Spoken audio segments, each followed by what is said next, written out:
Assalamualaikum friends, welcome to my YouTube channel. We were studied class 9 biology chapter 1st, cell, the structural and functional unit of life. Previous video में हमने पढ़ा था cell membrane और plasma membrane. Today's topic is functions. हम उसके functions पढ़ेंगे plasma membrane और cell membrane के. Plasma membrane is selectively permeable. Plasma membrane जो होता है वो सिलेक्टिवली परमिएबल होता है, यानी कि वो बाहर से लिक्विड गैस को पास थ्रू करने में हेल्प करता है. Therefore, it allows or permits the entry and exist of only selected substances. वो किसी परमिट्स करता है, सिर्फ खाली selected substances को अंदर आने देता है. It also prevents the movements of some other substances across it. Plasma membrane bounds the semi-fluid contents of the cell. वो क्या करता है, जो सेमी फ्लूइड होता है उसे बाउंड्स भी करता है, बांधे रखता है.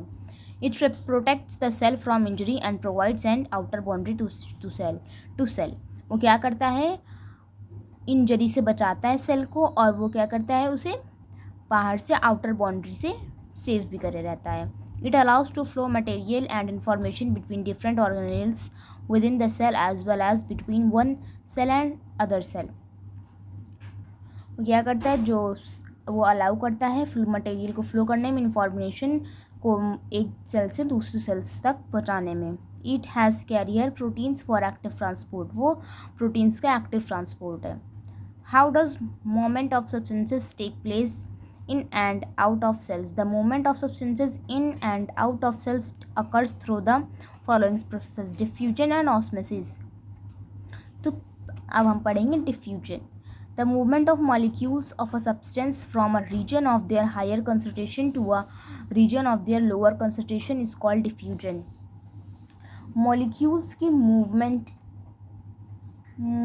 मूवमेंट को मॉलिक्यूल से उसके मूवमेंट को जब फ्रॉम हाई, यानी कि वो हाई कंसनट्रेशन से लोअर कंसनट्रेशन में जा रहा है, तो उसे हम क्या कहते हैं, डिफ्यूजन.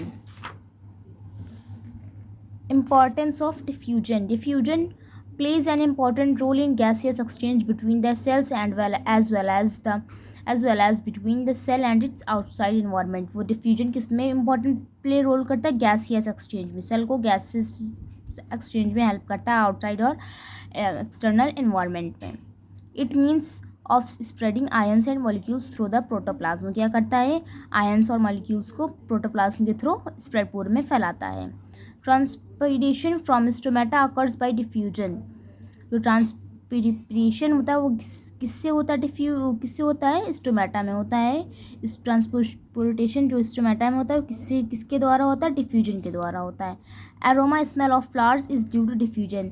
एरोमा एक स्मेल होती है फ्लावर्स में, वो किसके द्वारा होती है, diffusion of aromatic compounds of flowers to attract pollinators. Pollen grains आपने पढ़े होंगे प्रीवियस क्लासेस में. उसे अट्रैक्ट करने के लिए उसमें एरोमा की स्मेल आती है, और वो किसके द्वारा आती है, डिफ्यूजन के द्वारा. Carbon dioxide moves out of cell through diffusion. There are many metabolic activities like respiration taking place inside the cell. बहुत ढेर सारी एक्टिविटीज़ होती है अंदर, जैसे रेस्पिरेशन सेल के अंदर होती है. During cellular respiration waste like carbon dioxide is produced. Waste यानी कि जो वेस्ट होता है वो प्रोड्यूस होता है, वो क्या कहते हैं, उसे क्या कहते हैं हम, carbon dioxide. This CO2 accumulates in the cell in high concentration. On the other hand, concentration of CO2 outside the cell is lower than the inside the cell. जो concentration होता है वो बाहर ज़्यादा होता है, अंदर कम होता है. As a result, CO2 moves from a region of its high concentration inside the cell to a region of low concentration outside the cell. जो सेल होता है, इसके रिजल्ट में जो सेल मूव करता है वो हाई कंसनट्रेशन अंदर ज़्यादा होता है और बाहर लोअर कंसनट्रेशन में होता है. This process continues till an equilibrium even distribution is reached. और ये प्रोसेस कब तक रहता है, जब डिस्ट्रीब्यूशन रीच होता है इक्विलिब्रियम तक. This diffusion shows down and equilibrium is approached. सो आज के लिए इतना ही काफ़ी है. अब नेक्स्ट वीडियो में हम उसके आगे का पढ़ेंगे, ऑस्मोसिस पढ़ेंगे.